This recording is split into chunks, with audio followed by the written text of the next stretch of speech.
their big education is, and I've talked to doctors about this, is the pharmaceutical people come through and they're educating them on what's the new what's the new pill that you're going to take. And that's how they stay on top of, the latest and the greatest pill. And they also they want to keep their hospital privileges, right? So they have to operate within the parameters that they're given to do that.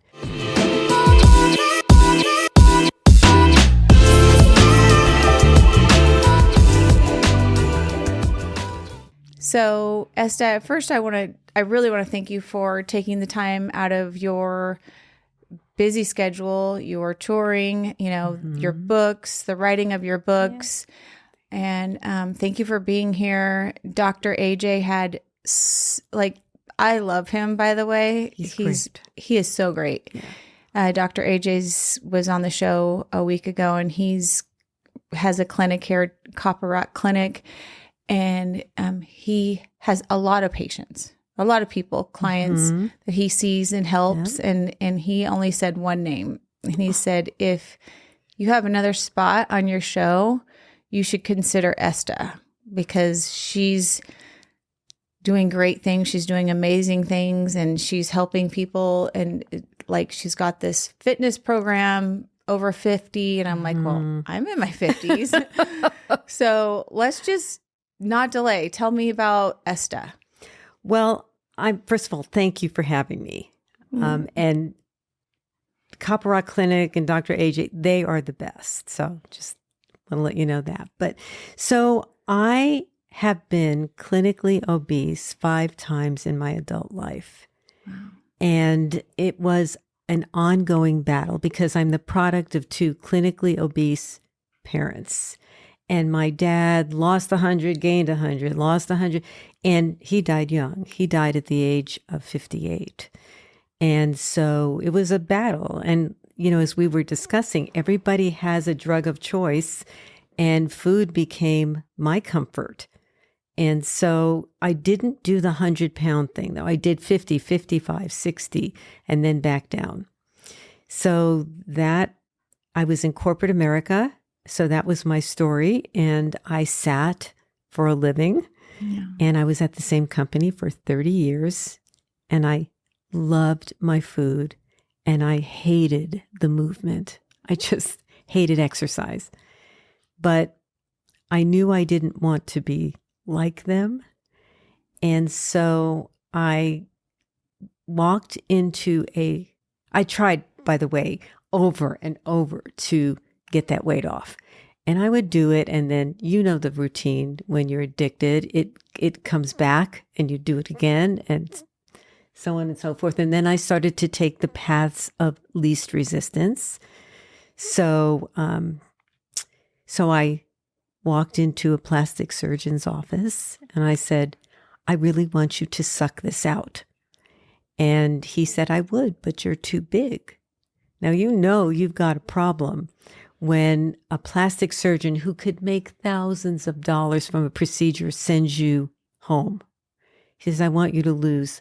I think at that time, I'm about 5'2", and I think at that time I was about 175 pounds, something like that, 180. He said, I want you to be 150 the day of surgery, and I'll do the surgery if you are 150. And I thought, fine.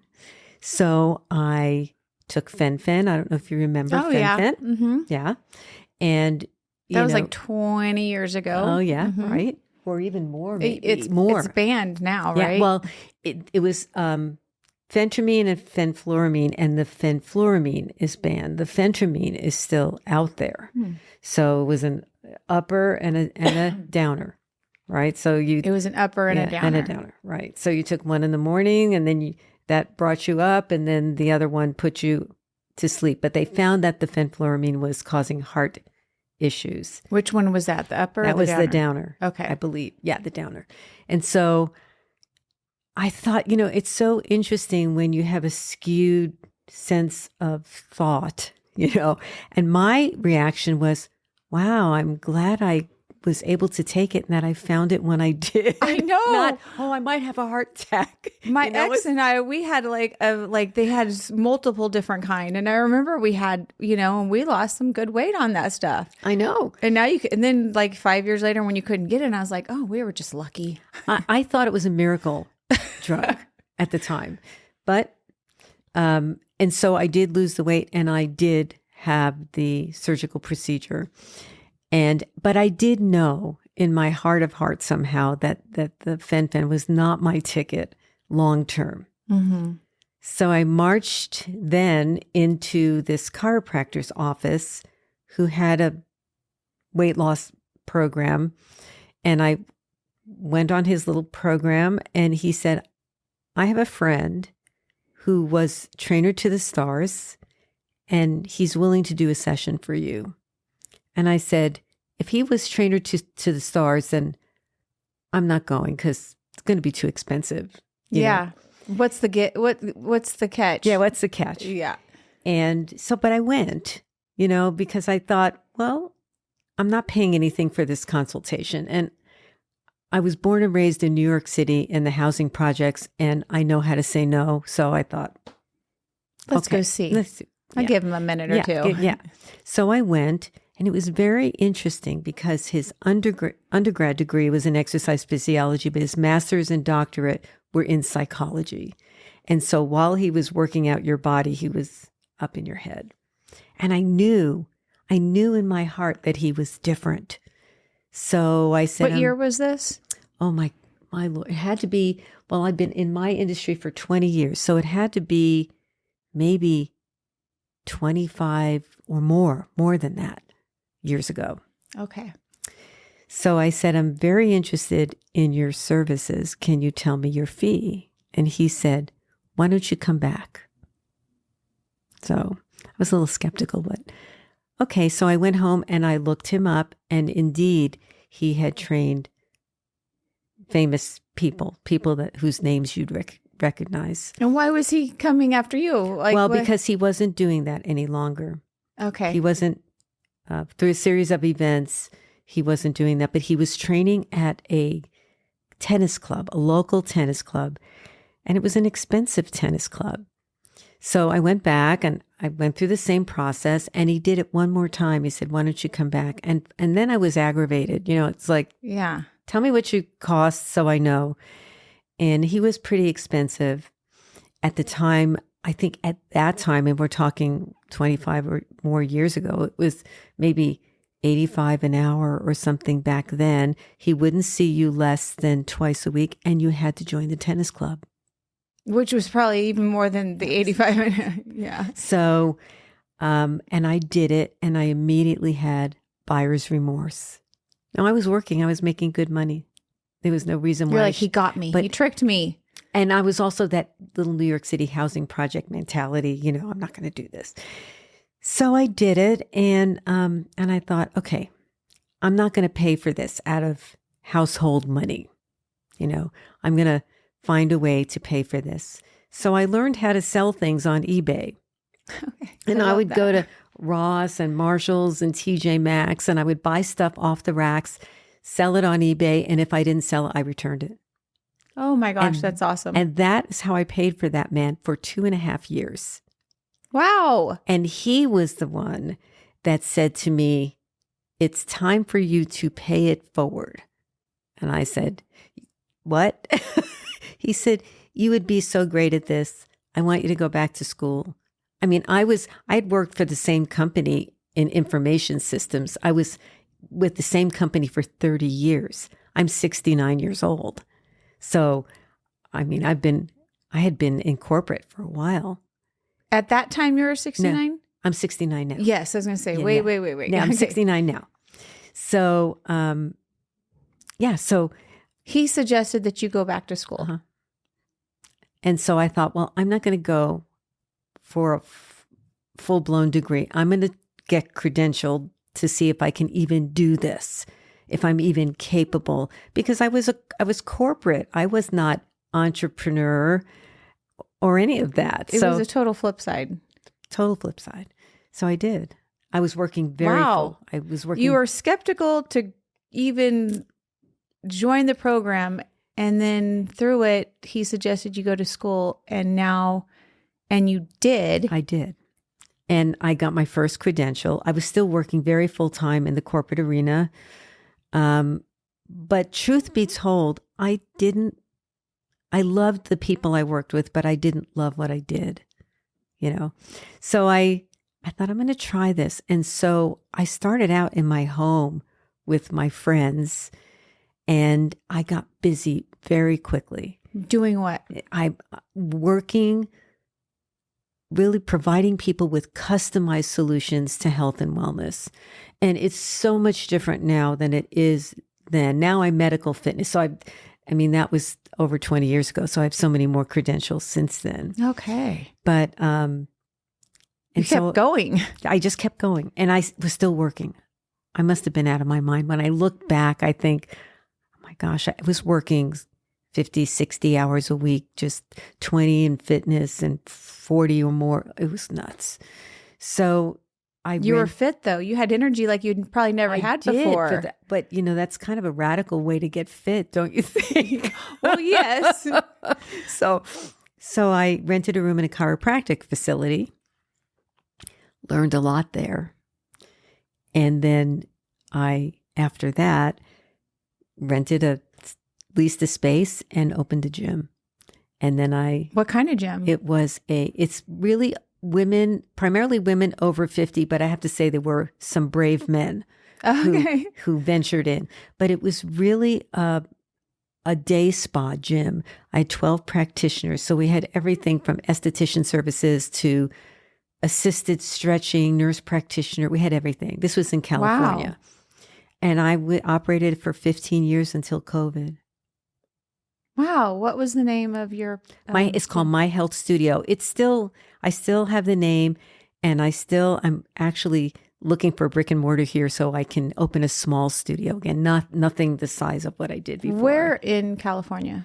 Westlake Village. Okay. So in LA, I was on the LA side, but I don't want to get into the pandemic. You had physicians though there working in your nurse gym. Practitioners. We had an overseeing physician. Okay. So in the state of California, even if you have a nurse practitioner in your facility, you have to have an overseeing physician. Yeah. So we did that. It's different here. So we're in Utah for those who are listening, and my doctor is my doctor AJ. He does everything for me. He's the best. He's a nurse practitioner. Great. There's no, and it's so different in Utah. I love it. I go into this little boutique place and I get everything I need. If I need, I can text my doctor. I need some antibiotics. I can tell I'm getting strep throat. Right. In California, they're like, how do you know? Well, because I've had it 6 times in my life. I know when I have when you have the things that you've had before. And they make you come in and you're waiting a long time. And red tape. And here they're like, just Venmo me. You can pick up your prescription, in 20 minutes. And when you own the business in California, that is, the level of red tape was astronomical. Mm-hmm. But without going into great detail, what they did to businesses during the pandemic was egregious. Criminal. It was egregious. Yeah. So... I moved here during the pandemic. I lived in California for 50 years. I moved here right in the middle of the pandemic, and I visited Utah, and I'm like, why are there no masks here? Wait, your kids are in school? It was prison. And I would go back home, and I couldn't even go to dinner unless I had a card that said I had shots, which I got one forged. Yeah. I never got the shots because I don't like people mandating things when you haven't studied it long enough. And it just seemed wild. It really was. And I did get the vaccine and regretted it, but I felt so responsible for those humans in my gym that I think fear, it was just there was so a lot fear-based. of fear being there. Yeah. And it was, it was a tough time. So I lasted, though. I was one of the few that lasted because I had been there so long and I had a great community. But then when the lease was up 2 years later, so I've been here for 2.5 years. You've been in southern Utah? Mm-hmm. Yeah. I love it here. I'm almost at 4 years, and it's so amazing. It's really great. So when you compare and contrast, but so keep going. So I opened up the gym, and I kept expanding, and I successfully operated it until the pandemic. And you continue to do your 40-hour a day job the entire time? I actually weaned off of that over you. time.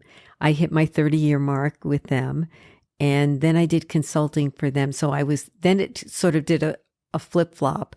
So I was really, the gym was my main source of income, and then I did consulting work for them until they sold the company. Wow. Yeah. Good for you. It's been quite a journey. So tell me about your books. So the book, the first book is really, really a calling card. So can you see it? Yeah. Fitness for women who love to eat and hate to move. I know, which is really my story. So I want, right now, I work with women who, they come to me and they say, you know what, I'm gaining weight and I don't know why, and I'm not doing anything differently, and I have no energy, and I fly around on a broom because I'm just so cranky. That's my perfect client. Okay. So that's why I work so closely with medical professionals, because, when you go to AJ, he'll give you your marching orders. Mm-hmm. And he doesn't have the time as much to hold your hand through every step of the process. And so that's what I do. And the difference between a medical fitness specialist and a traditional fitness person is that we just understand some of the drug interactions, and we know if somebody's on a beta blocker that we can't get their heart rate up. And I personally have a heart for peptides and, all of the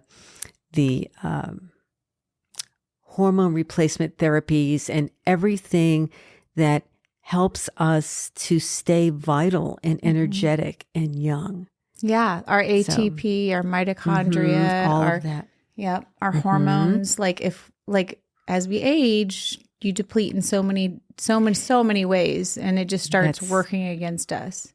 That's exactly right. And I think because of the Women's Initiative study and so much of the research that was done, they put the fear again in women that if they take hormones or if they do anything out of the box, that they're going to get cancer and they're going to die. And even the founders of those studies have said that the findings were flawed.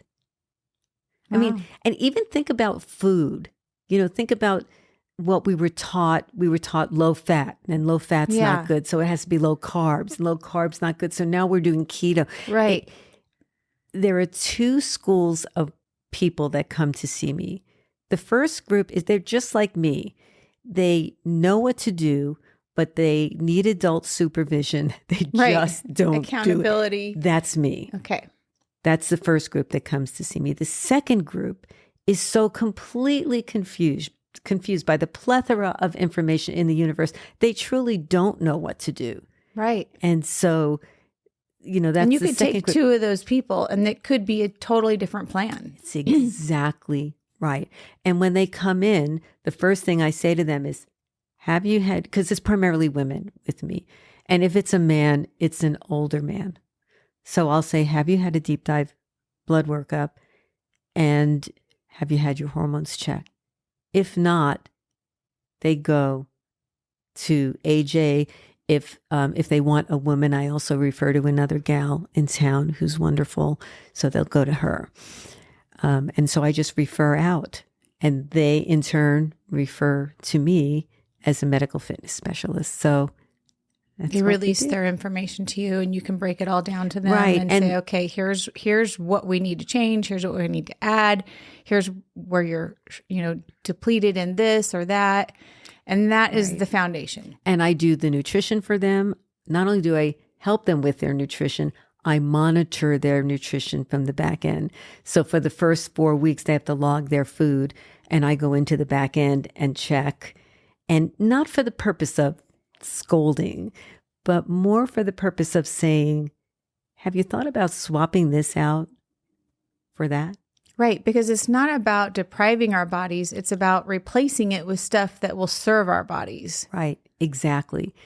And the other thing is that we now have windows into the insides of our body that we never had before. For example, a continuous glucose monitor. I don't know if you're familiar with those, but if my clients have plateaued and they can't get any more weight off, and I know that they're doing everything they can do, I will call AJ or I'll call Celine and I'll say, can you write a prescription for a continuous glucose monitor? And that's what they do. And I help the person put it on, and then we go from there. We see what foods are spiking their blood sugar, or if they're spiking too high and then dropping too low. Yeah, because as soon as you drop, then you have hunger pains. I had a client who couldn't lose weight for the life of her. And so we put a monitor on her, and I monitor the food on the back end. And we would look at the monitor and we would see this spike happening. And I would look at her food diary and see that she was having this particular protein shake. And we swapped out the protein shake, no more spiking. And so she started losing. Wow. You know, when we control the spikes, the glucose spikes, it was a whole different story for her. And we never had that ability before. It was only really for diabetics, right? Right. Yeah. That's interesting. And that's something that I learned, many years ago and it was crucial moving forward. It was like, anytime you have a spike in, you have a little piece of sugar, fine. Let's just say that Hershey's Kiss was 25 calories, no big deal. Right. But guess what? And give you a little high and maybe got you through that little walk to the wherever. But then you go down, and then you are eating a huge Subway sandwich that, okay, sorry, I shouldn't have said Subway because Jared would not be happy about that. There was a whole plan on that. Yeah. But you find yourself, belly up to the bar eating, nachos or whatever it is that you love, because you've up, down, and it's true. And, when I originally wore a glucose monitor, I was seeing a more traditional physician, and I said, I want a glucose monitor. And he said, you don't need one. I said, I want one. And he said, your A1C is fine, your blood sugar, everything's fine. And I said, everything's normal. That's what they tell you, everything's normal. And I said, well, I don't want to be normal. I want to be optimal. There you go. So I would rather be better than normal. And we went nose to nose, and he did write the prescription. I wore it for 3 months, and I tested it with every food under the sun, including my beloved ice cream. And I found out that quinoa, half a cup of quinoa with broccoli, spiked my blood sugar more than a scoop of vanilla ice cream. I was going to say corn on the cob could do it. Yeah. Watermelon. I'll take a scoop of vanilla ice cream any day over quinoa, right? Right.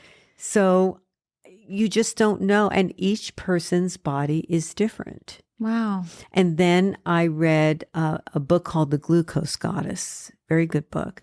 And she talks about how to blunt the spikes naturally.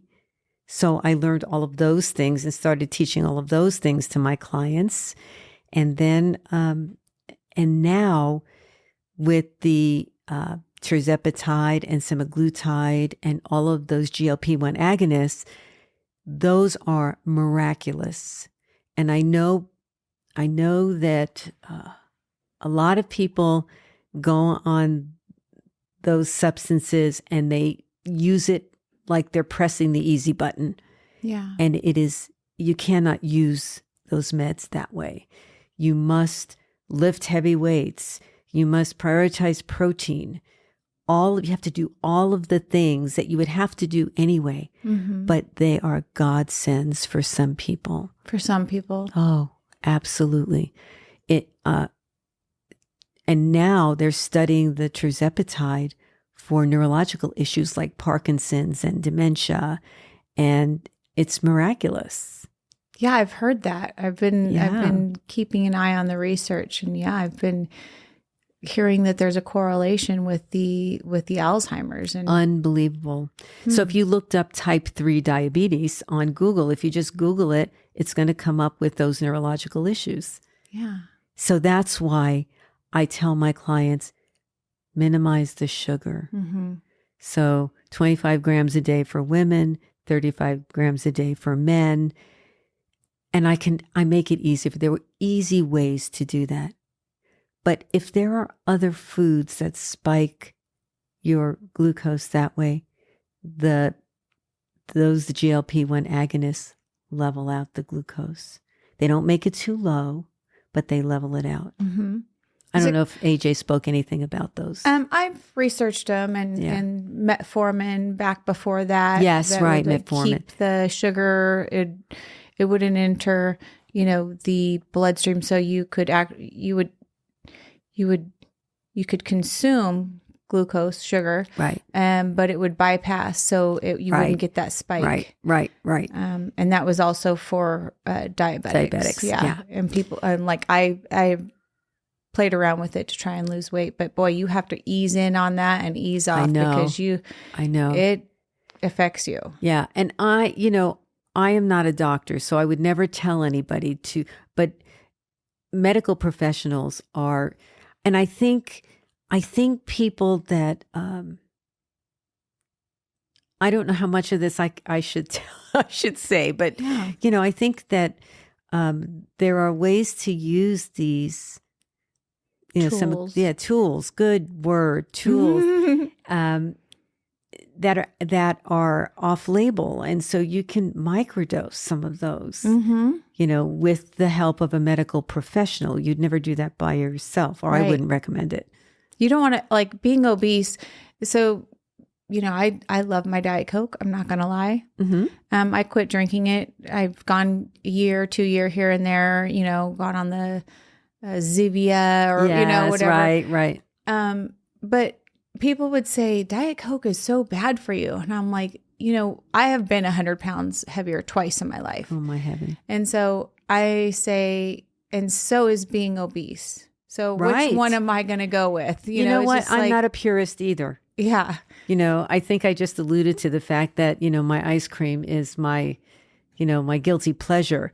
Now I can't sit down and eat half gallons of it. Right. But if I want a scoop of ice cream, I have a scoop of ice cream. But I also am in the gym. I also lift heavy weights. I mean, at 69 years old, I don't want to lose muscle mass. No. And it happens naturally. It does. And I am on a mission to help women specifically to overcome the cultural norms that are associated with aging. I mean, love it. It isn't about not dying, but it's about living robustly until it's your time, right? Yes, we don't want to do this. We're trying to just do this straight. And then when it's your time, it's your time. Yes, I want to. Exactly. Yeah. I don't want to die of old age. Yeah. And I don't want to when I get to that point, I want to just be done. That's exactly right. But I want to be like this until I'm done. I'm not trying to reverse, for a period of years, I did do heavy work on regrowing my telomeres and reversing. Yes. But now I'm so glad just you know all sustain. that. I want to sustain. Yeah. I don't want to go downhill until I go to sleep and don't wake up. That's what everybody wants. Yeah. Right? I mean, isn't it? I would, I don't think, some people don't think about it. I mean, people, I wish I was one of those persons, but I'm not. Yeah. I think about it very clearly. Yeah, me too. I want to know. And then I want to have my Pop-Tart and all the bad stuff that I've given up. Right. And I go to sleep and then I wake, and then I don't wake up. Yeah. I mean, I think that's what most people want, but most people are not willing to do the hard work. I think that living robustly until you die is work. It doesn't just happen. And also, I think there's a little risk taking involved. I mean, we take a risk every time we have a procedure, whether it's laser, facial laser, or whatever, all of that is a risk. The land of peptides is a risk. But when you think about it, insulin is a peptide, right? They've been using insulin for years and years and years. So there's a little risk taking involved, I think, in the aging process. You cannot be a wimp. Yeah, no. If you're not willing to try, these medical advances that have been studied for a long time. I know. And I'm into peptides. I mean, if there's something that, and especially when you're injecting things, it happens a lot faster. Like if you are sick and you go to the doctor and they give you some antibiotics in a pill form, I want it in the shot form. Yeah. I want to feel better today. Starting today, not in 2 days. Give me one of those IV things. Yes. And then there's the topic of stem cell. That's a whole other category. And so I spend a lot of time in deep research for myself and for my clients, so that the ones that are willing, I can send them to medical professionals and in town here that I know who will help them with some of these things. There's more medical professions in medical professionals in Southern Utah than all of the entire state of California. It's unbelievable. Every corner has one. Right. It is incredible to me, because I thought, I came from California and you have Hollywood and here there's 10 times as much. I know. It's a great place to live where we are right here. It was surprising. I know. And I didn't realize that when I moved here. I didn't either. I had no clue. I had to drive 2 hours to get my pellets in California, and then 2 hours home. Yeah. Every 3 months. Yeah. Here, I can literally, there's like 8 places within a mile of my house. Yeah. It's pretty cool, right? It is awesome. So, and they know what they're doing. It's not, and they've been doing it for a while. Yep. And that's the thing. When I tell people, women my age, that I do the pellets, are you sure you're doing the right thing? Are you sure? Well, yeah, I don't want to wither away and get osteoporosis. I want to feel good. And, have my bones turn to dust and, Yeah, because you look great. You sound great. I feel good, and I even in between, I had a back surgery when I first moved here 2 years ago. Well, no, it's been not even 2 years, just over a year. And I thought that was going to do me in. No, because I thought out of the box. Yeah. Before I had the surgery. There's things that can help speed your healing process up. So I used some healing peptides. Yeah. And the surgeon said, "What did you do?" And I told him, and he just kind of looked at me. I mean, they can't condone it, but yeah. But they're interested. They are interested. They're doing their own personal study in the back of their head, even though they're not, able to recommend it, or, maybe they are able, but they're just not sure about it yet. They're traditional. Well, it depends on if they're in private practice or they work for a medical corporation, then they typically have their parameters. But, I think out of the box. Yeah, I love it here because you do have your nurse practitioners that have their own practice, so they can do that. And I'm getting real good advice and information where a doctor would typically not be able to do that legally, like for insurance purposes. And doctors go to school for 9 years, and they do their internship for how many ever years after that. And then after that, the only education, they go to conferences and conventions and things like that, but their big education is, and I've talked to doctors about this, is the pharmaceutical people come through and they're educating them on what's the new what's the new pill that you're going to take. And that's how they stay on top of, the latest and the greatest pill. And they also want to keep their hospital privileges. Yeah. Right. So they have to operate within the parameters that they're given to do that. And I'm not anti-doctors. No, if me I need either. a doctor, I want a good doctor. Yes. I'm not anti-hospital either. Right. So, but I think, I guarantee my clients results if they do what I suggest, and if they go to the people that I suggest they go to, then I guarantee results. That's awesome. I mean, I don't know any fitness professional who does that. It's science. It's science. You're going down to science. Are you this type of person? Or are you that type of person? Right. Do you burn off of fat or do you burn off of carbs? Yeah. Right. And let's figure that out. And use the tools. Mm-hmm. I have if they don't want to live in the land of peptides, then we talk about things. You know what lumen is? So lumen is a device that you blow into every morning, and then before you eat lunch and after you eat lunch, and it tells you if you're burning carbs or fat. Oh, okay. Yes. I did it on a pea stick, I think. It's amazing. And so that's a great tool to use. The continuous glucose monitor, another great tool. So if they don't want to, take anything, at least they can get to know what their bodies are reacting to. And that's how I can guarantee results.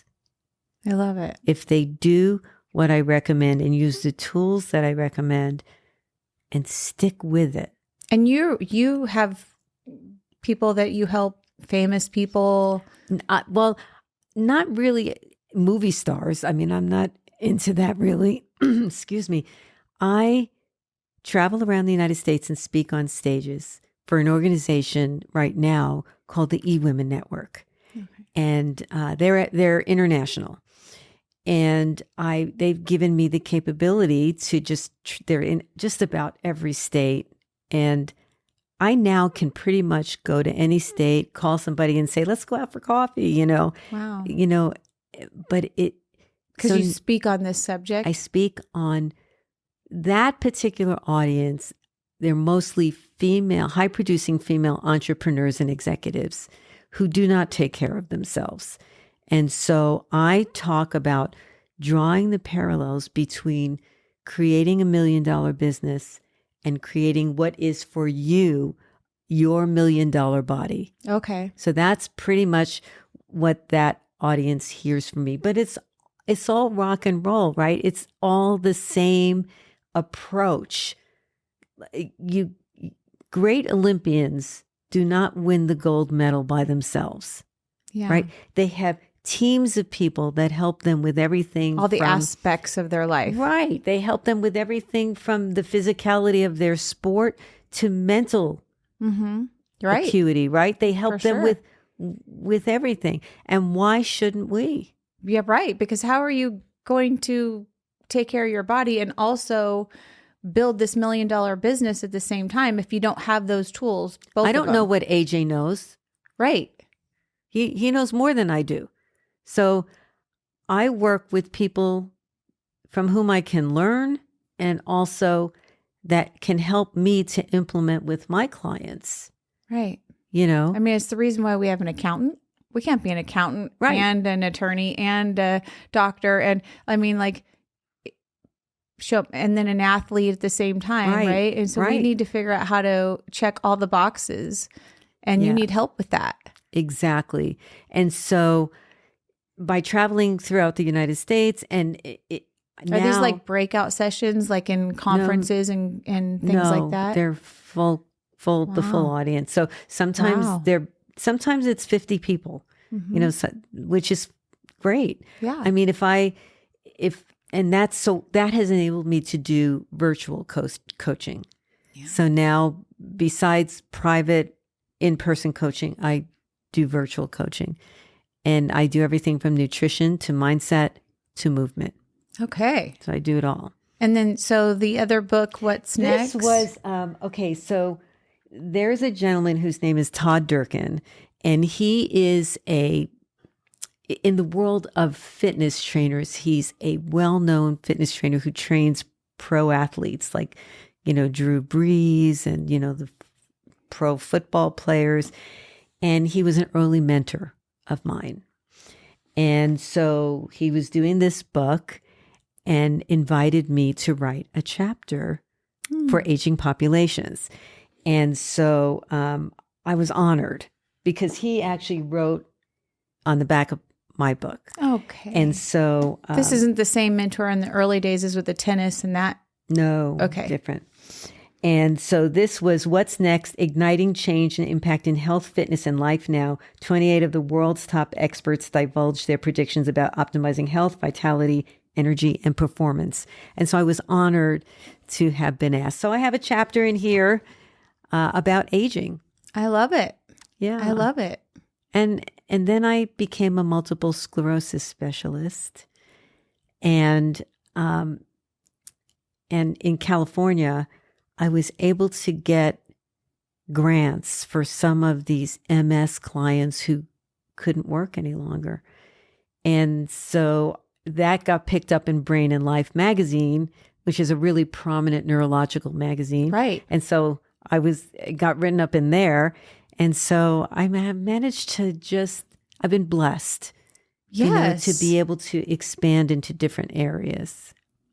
That's impressive. And also like just so different from the first 30 years of your career. Just like, wait, what happened? It's the antithesis of the first 30 years. Yeah. I mean, and you didn't even see it coming.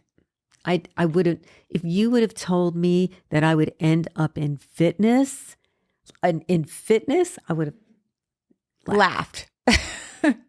I hate exercise. I still do, but I do it, because you know that it's necessary. I have to. Yeah. I don't want to wither away. Yeah. Wow. So, and I think that's what makes what I do so relatable. I mean, I work with women that are not gym rats, nor do I want them to be gym rats. I want them to enjoy life, find the joy in life, but still figure out how to fit this crap in because it's a pain in the neck. It doesn't even have to happen at the gym. No. Like weights are heavy if you're doing something outdoors that you're lifting something heavy. Right. I used to be a gym rat, and I really was. I would go 7 days a week, and years. And people would say to me, what are you training for? And this would be like, 8 years ago. Bless you. I'm going to be a grandma one day, and I want to be able to take my kids to Disneyland or my grandkids and jump up off the floor at any given second. And I now work outside. Yeah. And I have a chainsaw, and having that above my head and just those things is the same as going to the gym. And totally I'm outdoors. I push a lawnmower. We have a riding lawnmower, but I prefer the push one because I'm getting my exercise and I'm getting fresh air and I'm getting sun, and it's just next level. I haven't been in a gym since COVID. I have my home gym, but I would much rather be outside for 3 hours gardening than 1 hour in a gym. Whatever floats your boat. Yes. Like in California at the age of 65, I was the master trainer for the state of California for bungee fitness. The bungees that hang from the, you run and you fly in the air. And yes. I mean, if it's fun and it's fitness and it's engaging your core and your muscles, and it's, inertia is happening. And I teach, rebounder classes, not boring ones, but fun ones, Yeah. So pick your poison, I guess. What's that? I've done this a couple times and I loved it. I was not good at it. I would knock everybody over, but it's you go and you dance and Zumba. Yes. I've done Zumba. I'm not coordinated. And so people knew not to get too close to me in Zumba, but that's just like, but it felt so good. I love to dance. So I love Zumba. I taught it. I was credentialed in it, but you've got a lot of a lot of crap, a lot of stuff. My favorite one is called TapFit. Okay. And what you do, they have these rubber pieces. They go right over your shoe, and they have taps on the bottom of it. On the bottom of this thing that goes over your sneakers. And you do all these, slamming on the floor and tapping on the floor with these. It's strenuous. And there's nothing more fun when everybody gets the steps and everybody's tapping at the same time, it is so fun. Yeah, it sounds like a whole mind-body thing. It is. And at the same time, it's a workout. It's a workout. Well, I can't wait for you to open up your little, I want a little studio. So your studio yeah, here. I mean, I want you to do TapFit. I will try it. I will. I've got all the stuff. So I've decided that the travel is just not, I'm still traveling 3 times a year. So I know I'm kind of skipping around here. I travel 3 times a year because I don't want to totally give it up. But every month, even that can wear on your body. Even with TSA pre-check and everything else, it's just not that easy. And so now it does wear on your body. It does. So I'm staying local for the most part now. And I feel like I'm starting all over again, but I'm excited to do it. Yes. Not a big gym like I used to have. I mean, I used to have morning, noon, and night and employees and practitioners and not that, but just a fun place for people to come and not do traditional workouts. And then maybe also get some coaching in different ways. Coaching, nutrition, mindset, have speakers come in. And so, I had... let it take its shape. Yes, right. See where it goes. Maybe there's a retreat. Maybe, Yeah, it could. I'm open to the possibilities. I wrote a course that is 60 video modules, and it's not just weight loss though. It's about advice from centenarians. So centenarians. I used to want to be a super centenarian. Right. So now I just centenarian or even 80 or 90. I don't care. But right. It's not about that age anymore. What do they want us to know though? Yeah. And the video was asking centenarians, what would you tell somebody at 40 years old? Or what would you tell somebody at 50 years old? It was one of the favored videos of all the videos I did.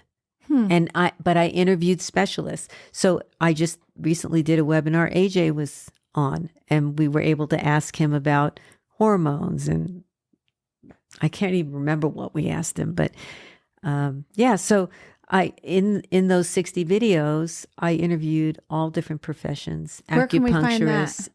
You just contact me and I can get you hooked up with that coursework. Okay, so as we're summarizing here, I would love for you to tell us, how can we contact you? You can find me, first of all, social media, just key in my name, Esta, Esta McIntyre, MCINTYRE.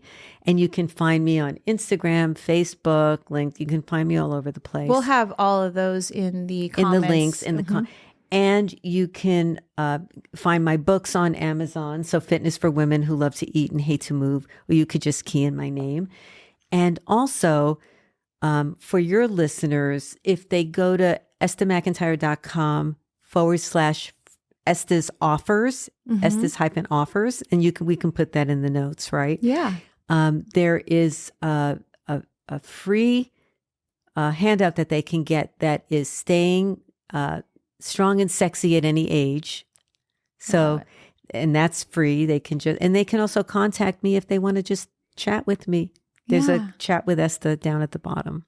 I love it. Yeah. I love it. I love that you're just, giving back and taking what you've learned and just sharing it with whoever, because it's like we said, it's science. It's work, but it's science, and everybody's body is different. Right. And once you learn that, it's so true. And it's not just business for me. I'm on a mission here. I want aging women to feel great in their own skin.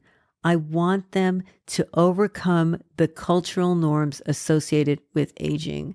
Like, I don't know if you look at commercials for Medicare or whatever, they portray a 65-year-old as old and crippled and white hair with a bun that's not what we look like, most of us. No. That's not how we act, most of us. No. They're stereotypes. I would think that would be 80, 90-year-old, age when you're getting to that point. I mean, but I want women to feel good in the aging process. So it's more than a business for me. It's a mission. Money's okay because living indoors, I've kind of grown accustomed to. But But it's a whole mind body, mindset thing. And when your body feels good, your mind feels good. It's true. Yeah, it's true. Mm-hmm. And once we learn something, we can't unlearn it. You got to keep doing it, or else you'll sabotage yourself with guilt. Right. And the other thing that aging populations have to keep in mind is that they cannot stop. They cannot stop. If you stop, you lose muscle, you lose bone density. You've got to keep going. Mm-hmm. And even my MS clients, who were the bravest people I'd ever met, even the ones that had no use of their legs, we would work their upper body. Wow. I would put them on a trampoline and let them bounce, holding on to. You have done a lot. Holding onto the bar. We used the bungees. We'd put them in a harness, and it gave them freedom. They lost the fear of falling. They were attached to the ceiling.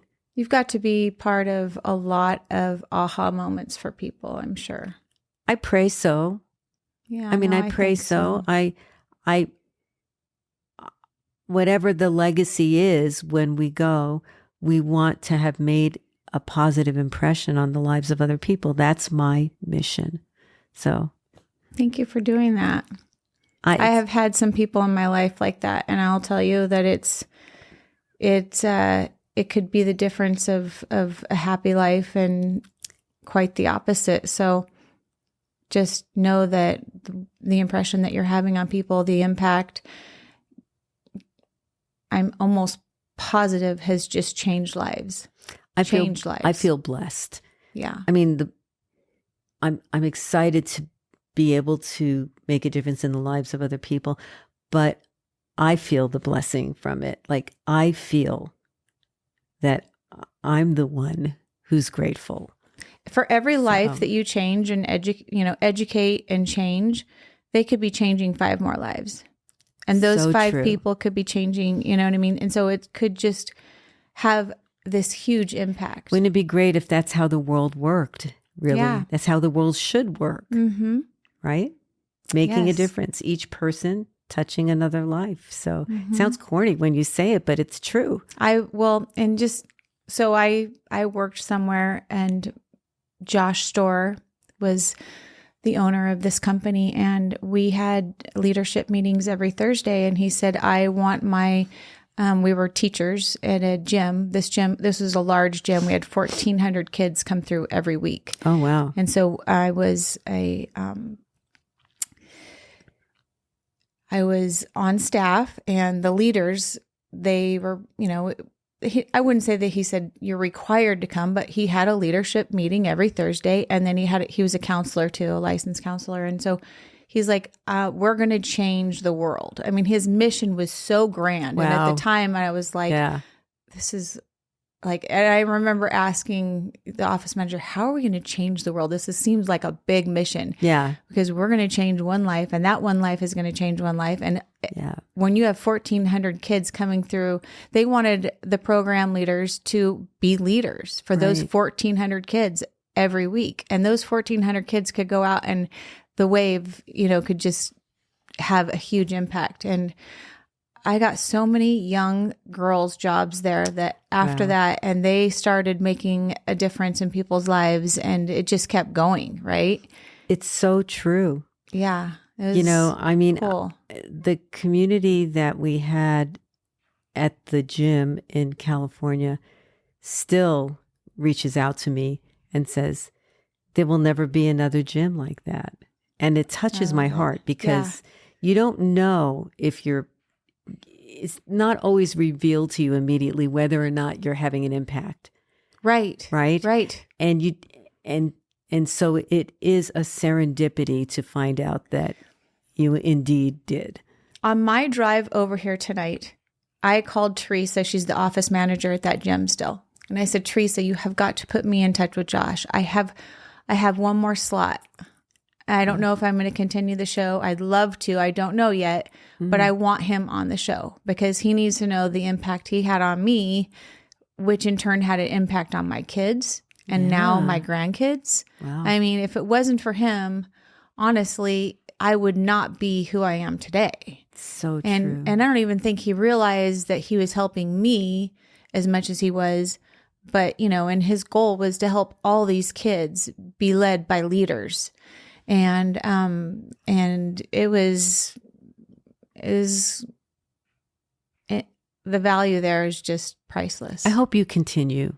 I want to. I absolutely want to. I'm working on it. I think about it all the time. Yeah. It's just because getting an hour to speak to somebody like you or Dr. AJ or Emily Blossom we just had on the show, I don't get an hour like that, you know, and making the time. And it is a lot of work, but guess what?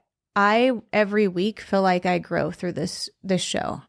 Wow. And maybe that's what is like meant, you know, for me is hearing what you have to say. Cause I know I wouldn't make the time for it. Yeah. You know, normally I'm just flying by the seat of my pants, but in the 11 shows I've done now, I have seen this natural progression to where I'm like every week I'm learning something that I feel like I was meant to learn. I can think of so many amazing people who should be interviewed. Yeah. You know, I can think of so many amazing people. Well, we'll have to talk about that. Yeah. Well, I'm going to give you a hug. Thank I want to say you. thank you so much for being Thank you for here. having me. This was wonderful. Dr. AJ was not wrong. You're amazing. Thank you.